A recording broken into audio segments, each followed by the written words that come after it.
The second semifinal at the Women's Euros is on Wednesday, and we've got it between Germany and Spain at 3 o'clock p.m. Eastern Time in a game that'll see Spain heavily favored at -200, the draw plus 333, Germany plus 500 as the underdogs to advance by any means, Germany plus 275, Spain even bigger favorites to advance by any means if we need extra time or PKs at -400. And the last time these teams met was in the Olympics, with Germany winning 1-0 last year. Germany also won in the 2022 Euros 2-0. Germany will come in ranked third, and they're the 8-time winners. So they're just one game away from going for that 9th title here. If we do a quick recap of them in the tournament, Germany huge favorites in match day 1 against debutantes Poland. They won 2-0. Couldn't score though until the second half in that game. Next up was Denmark in game 2. Danes surprisingly opened the scoring in the first half. They got a PK from Muskin, though, Germany did, followed soon after by a second goal of the tournament from Schuler. That gave Germany the lead they'd hold on to in the 2-1 win.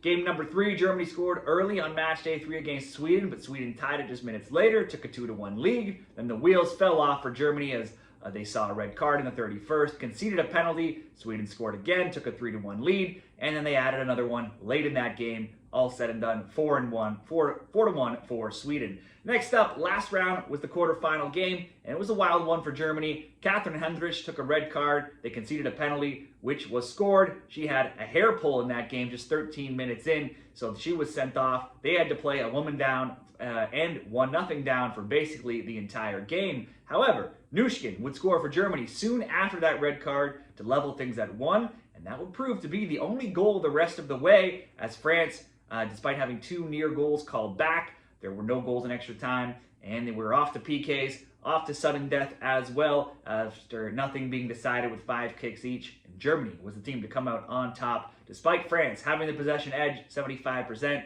the shot edge, 18-7, shots on target, 9-2. All of that would have been expected, having the player advantage for the whole game, but so too would have been France getting the win, but that wasn't the case. So here we are, Germany in the Final Four. They are, and in that game, Catherine Berger made a ton of saves, 9 saves in that match for them. That was the second most in a Euros knockout match, going all the way back to 2013. Now let's look at their overall form. They've won 8 of their 9 games going back throughout this tournament and prior. Scores of 4-1, 4-0, 6-1, 4-0, 6-0, 2-0, 2-1, 4-1, and 1-1. So mostly high-scoring games. Just 2 losses in their last 12 as well. That's on over 2.5, have gone 11-3. Schuler scored in 6 of 8 games. She, Brand, and Nushkin all have 2 goals each this tournament. They're the only German scorers. Germany's taken some of the most shots in the tournament as well, so they've been a great team for shot player props. Clara Buhl, second overall in the Euros, 18 attempts, but she's only put 1 of those 18 on target, so not a great bet for shots on target. Nushkin has 11 attempts, just 2 shots on target herself. Schuler, 9 and 3 on target. Jewel Brand, probably the most effective in that she has 5 on target on her 10 attempts. That's tied for the 5th most shots on target in the tournament overall. She had a goal or assist in all 3 group stage games, but only 3 shot attempts last game. Catherine Heinrich, obviously sent off last match. She'll miss out here. Shoji Nushkin suspended for this match as well. That's a big blow considering they only have 3 players who have scored, and she's one of them. Too many yellows for her. And defender Sarah Linder has been ruled out for the rest of the tournament, getting an ankle injury in the last game. Let's go over to Spain. They're ranked 2nd overall. In game 1, they had 4 different scores, including 2 from Esther Gonzalez, and they routed Portugal 5-0. Next up, Belgium in game 2. This time, Putellas got a brace. Spain scored 6 times, routed Belgium 6-2. Before the score, though, got out of hand, Belgium did hang around. At one point, that game tied 1-1. Then they were only down 2-1, then drawn 2-2. Spain only pulled away and blew that game out later in the second half. Game 3 against Italy. Italy opened the scoring, but Spain took the 2-1 lead. They held on to that until the end, adding another one in the end to get the 3-1 win. Next up, the semi-final round. Spain were big favorites. Next up, the quarterfinal round. Big favorites in those quarters against the host nation, Switzerland, and they got the win, but they did have to work for it a little bit harder than probably we would have expected. The game was tied until the 65th minute, until Del Castillo scored. Pina added a second just minutes later, and Spain went on to win, but just 2-0. However, if we look at other things that happened in that game, they did hit 2 posts. They did miss 2 PKs, and at the end of the game, Parello was dragged down on a breakaway. Possibly could have been another goal there at the end, so it was only 2-0, but very easily we could have seen a few more goals. Still, wasn't all easy for Spain playing against a team like Switzerland. They did have 73% possession though, led in the shots 23-4, and completely held Switzerland off the shot chart 6-0 in shots on target. They'll be missing a player here. Lionel Alexandri is going to be suspended after picking up too many yellows as well. Their form going throughout this tournament and further back, it's now just one loss in 18, and that being since December 1st, 2023. They only have a 1-0 loss against England in the Nations League back in February. Since that time, a perfect 9-0-0, wins of 5-2, 7-1, 5-1, 2-1, 3-1, 5-0, 6-2, 3-1, and 2-0. So we've got multiple goals scored in all of those games. They have, though, conceded in 10 of 14, despite blowing away many of those opponents. And if we look at some of their top performers this tournament, Esther Gonzalez, 4 goals. Her shot totals, 6 and 3 on target, 4 and 1, 2 and 1, 4 and 1. Putellas, 3 goals, 4 assists, always seems to be involved, whether it's goals or assists. Her shots, 4 and 1 on target, 7 and 2, 4 and 2. Last game, though, no shots or shots on target. Pina, 2 goals, 2 assists, 2 shots, 2 on target, 5, 3 on target, 1 and 1. Last game, 6 shots, 3 on target. All 3 of those are in the top 5 for shot attempts and shots on target in all of the Euros.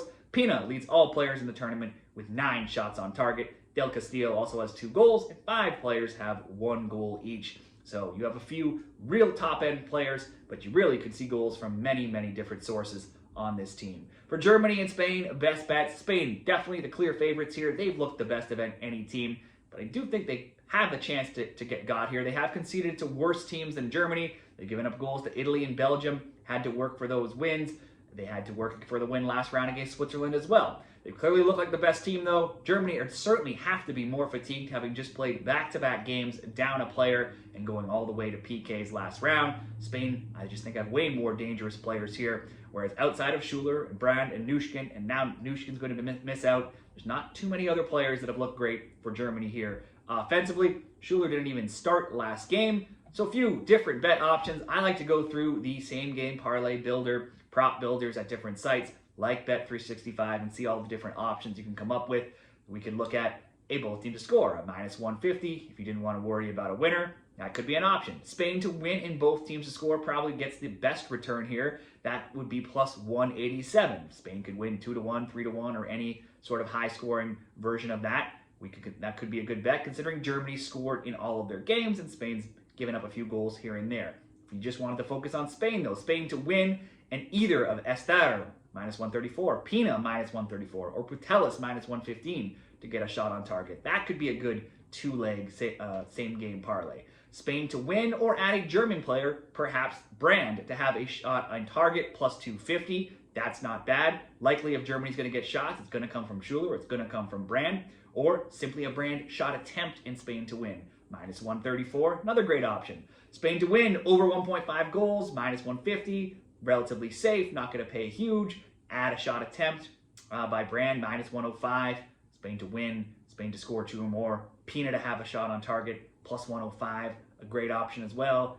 Spain simply to advance. If you think this game goes to extra time, Spain to advance and both teams to score, +115, or throw in an Esther or Pina shot on target, +140, +150. Those are a lot of different options there. I really think it's either Spain to win and to score at least 2 and throw in some sort of shot on target prop or scorer prop, or Spain to win and both teams to score. One of those 2 options. Let's settle on Spain to win, to score over 1.5 goals, and Pina, the player with the most shots on target in the tournament, to have a shot on target, and that'll come in at +105 for the best bets between Germany and Spain in this Women's Euros match.